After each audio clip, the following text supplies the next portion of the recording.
کسی نے جا کر صادق آل محمد امام جعفر صادق علیہ السلام سے یہ سوال کیا کہ مولا منافق کی کوئی پہچان بتائیے۔ منافق کسے کہتے ہیں؟ جو اپنے آپ کو مومن ظاہر کرے، جس کی شکل صورت لباس بات چیت اس سے یہ لگے کہ یہ مومن ہے لیکن دل میں ایمان نہ ہو۔ راوی امام سے سوال کر رہا، اچھا یہ کتاب بچہ پڑھ رہا، میرا موضوع نہیں ہے، میں تو صرف مثال دے رہا ہوں کہ بچے نے کتاب میں پڑھا کہ راوی نے امام سے پوچھا مولا مومن اور منافق کی پہچان، فرق، امتیاز کیا، کیسے پتا چلے کون مومن ہے کون منافق ہے؟ ایک ایسا سوال جس کا جواب ہر معصوم اپنے ماننے والے کو اس کی سمجھ کے مطابق دیا، حالات کے مطابق دیا۔ بہت سارے فرق ہیں لیکن اس حدیث میں یہ لکھا کہ معصوم نے یہ فرمایا جو شیطان کی اذان کو پورے شوق اور دلچسپی کے ساتھ سنے وہ منافق ہے۔ شیطان کی اذان، بھئی اللہ کی اذان تو ہم سنتے آئے، یہ شیطان کی اذان کب سے ہونے لگی؟ وہ حدیث یاد آ گئی، وہ حدیث کہ جب پروردگار حضرت آدم کو اس دنیا میں بھیجا تو کچھ خطروں سے آگاہ کیا۔ آدم دنیا میں جا رہے، اپنی اولاد کو بتا دینا شیطان ساتھ ساتھ آ رہا، اور شیطان کے پاس بھی کچھ چیزیں جن سے وہ تمہارے ماننے والوں کو بہکائے گا۔ سنو، ایک اذان میری ہے جو لوگوں کو نماز کے لیے بلائے گی، ایک اذان شیطان کی ہے جس کا نام ہے خینا، جس کا نام ہے گانا، جس کا نام ہے یہی سنگنگ اور سانگ، یہ ہے شیطان کی اذان۔ بس حضرت آدم کی حدیث، معصوم کا جملہ کہ منافق کی پہچان یہ کہ وہ گانے کو بڑے شوق سے سنا کرتا ہے، بلکہ اگلا جملہ تو حدیث کے اندر انتہائی اہم۔ معصوم نے فرمایا کہ خینا یعنی گانا تو وہ آواز ہے کہ اگر کوئی مومن حقیقی بھی ہو اور مسلسل خنا سنتا رہے تو منافق بن جاتا، اس لیے کہ ان الخنا ینبت النفاق کما ینبت الماء الزرع، یہ امام معصوم کا فرمان۔ اور کون سا امام جس کا لقب ہی صادق ہے، دشمنوں نے جس کی سچائی پہ کبھی شک نہ کیا تو ماننے والا کیسے شک کر سکتا ہے؟ وہ امام کہہ رہا کہ گانا یا خنا یہ تو وہ چیز ہے کہ اگر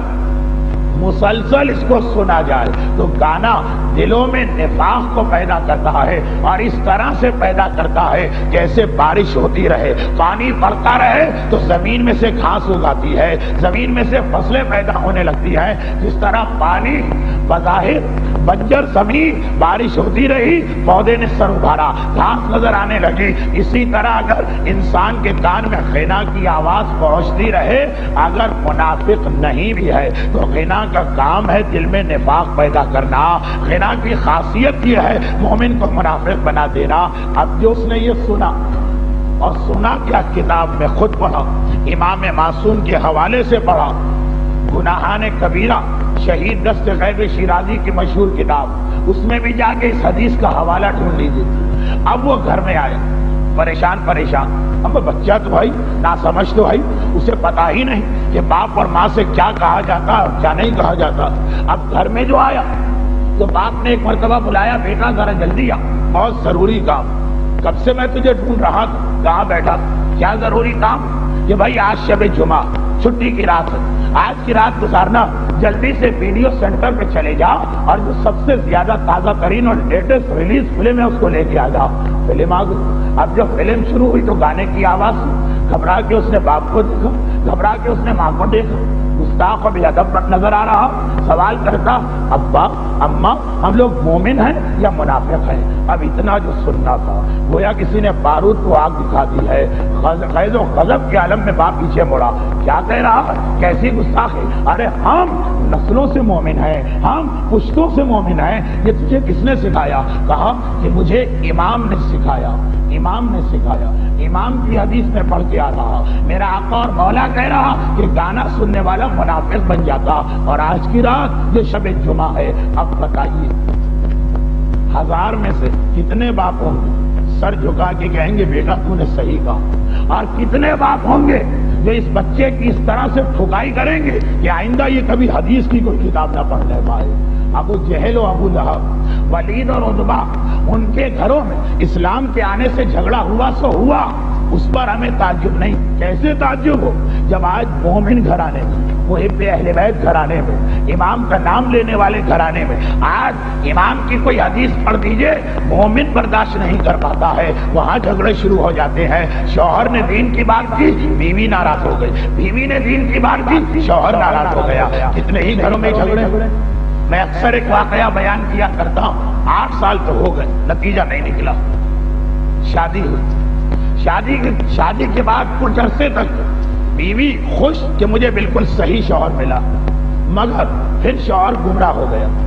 اور کیا گمراہ ہوا؟ اس نے داڑھی رکھ لی، بیوی گھر چھوڑ کے میکے چلی گئی، اور آج تک کہہ رہی کہ گھر میں یا داڑھی رہے گی یا میں رہوں۔ بیوی اور داڑھی ایک ساتھ جمع نہیں ہو سکتے۔ لیکن جھگڑا کب شروع ہوا؟ جب تک وہ داڑھی منڈواتا تھا اور یزید کے طریقے پہ چلتا تھا تو کوئی اعتراض نہیں، لیکن جب اس نے امام معصوم کی سنت پر عمل کیا بیوی کو اعتراض ہو گیا۔ کتنے ہی گھرانے ایسے ہیں کہ عورت پردہ کر رہی ہے اور شوہر پہلے بے پردہ تھا، شادی کے وقت بے پردہ تھا، شوہر بھی بڑا خوش کہ واقعا مجھے ویسی بیوی ملی جیسے چاہیے، لیکن بعد میں بیوی بہک گئی، سر پہ حجاب ڈال لیا، سر پہ چادر ڈال لی، اور حالت یہ ہو گئی کہ اب شوہر کہتا ہے کہ یا چادر اتارو یا میں تمہیں طلاق دیتا ہوں۔ جھگڑا کب شروع ہوا؟ جب تک دشمنان اہل بیت کا طریقہ ہمارے گھرانوں میں رہا کوئی جھگڑا نہیں تھا۔ شوہر بیوی سے راضی، بیوی شوہر سے راضی، باپ اولاد سے راضی، اولاد باپ سے راضی۔ لیکن جہاں واقعاً صحیح اسلام آ گیا، جہاں پہ واقعاً دین کی پابندی شروع ہوئی، وہاں پہ جھگڑا ہو گیا۔ یہی بات اور ذرا بڑے پیمانے پہ دیکھ لیجیے، جب تک دشمن اسلام حکومت کر رہا ہے ایران میں، شاہ ایران سے کسی کو اعتراض نہیں، سب راضی، سب خوش ہیں، کسی کو اختلاف نہیں۔ اور جہاں پہ صحیح اسلامی انقلاب آ گیا، اب دنیا ایران کی دشمن نظر آ رہی ہے، تو چاہے ہمارے گھروں کا مسئلہ ہو اور چاہے ساری دنیا کا مسئلہ ہو، بات یہی ہے کہ اسلام کے بنیادی اصول ان پر مصالحت ممکن نہیں ہے، اور دنیا یہ سمجھتی ہے کہ اسلام سلامتی کا مذہب ہے، تو اس کا مطلب کیا ہوا؟ واجبات بھی چھوڑ دیے جائیں، حرام بھی انجام دیے جائیں، باطل کو حق مان لیا جائے، ظلمت کو نور تسلیم کر لیا جائے۔ بس یہ نہیں ہو سکتا۔ اگر اس مسئلے پر اسلام مصالحت کرنے کو تیار ہو جاتا تو حسین کو کربلا جانا ہی نہ پڑتا۔ بس اس ایک مسئلے پہ اسلام مصالحت کرنے کو تیار نہیں۔ قل یا ایھا الکافرون کا آخری پیغام یہی، لکم دینکم ولی دین۔ یہ نہ کہنا کہ ہم باطل کو حق مان لیں، ایک سال تمہارے خداؤں کی عبادت ہو تو ایک سال ہمارے خدا کی، یہ نہیں ہو سکتا، یہ نہیں ہو سکتا۔ اصولوں کی بنیاد پہ کوئی مصالحت نہیں۔ جھگڑا ہوتا ہے تو ہوتا رہے، اختلاف ہوتا ہے تو ہوتا رہے۔ ہاں، اسلام کا ماننے والا اپنی طرف سے کوئی جھگڑا شروع نہیں کرے گا، لیکن جھگڑا اس پہ مسلط کیا گیا تو اسلام کی خاطر وہ ہر قربانی دینے کو تیار ہوگا۔ مدینہ چھوڑنا پڑے گا، راضی۔ حج کو عمرے سے بدلنا پڑے گا، راضی۔ کربلا کے جنگل میں آنا پڑے گا، راضی۔ بچوں کو 3 دن پیاس کی عالم میں دیکھنا پڑے گا، راضی۔ اپنے بچپنے کے دوستوں کے لاشیں اٹھانا پڑیں گے، راضی۔ اور تو اور اپنے جگر کے ٹکڑے قربان کرنا پڑیں گے، راضی۔ پیاسے گلے پہ قاتل کا خنجر چلے گا، راضی۔ خیمے جلائے جائیں گے، راضی۔ سیدانیوں کی چادریں رکھی جائیں گی، راضی۔ لیکن یہ کہا جائے کہ باطل کو حق مان لو اور اسلام ایسی سلامتی کا مذہب بنے، یہ نہیں ہو سکتا۔ اصولوں کا معاملہ تو ایسا کہ اس کی خاطر حسین اپنے اکبر جیسے بیٹے کو قربان کر دے۔ ذرا دیکھیے یہاں اسلام کی بات آتی، اسلام کتنا قیمتی، اسلام کی خاطر ہر ایک کو قربان کیا جا سکتا ہے، اسلام کو کسی پہ قربان نہیں کیا جا سکتا۔ کیا یہ اسلام کی اہمیت نہیں؟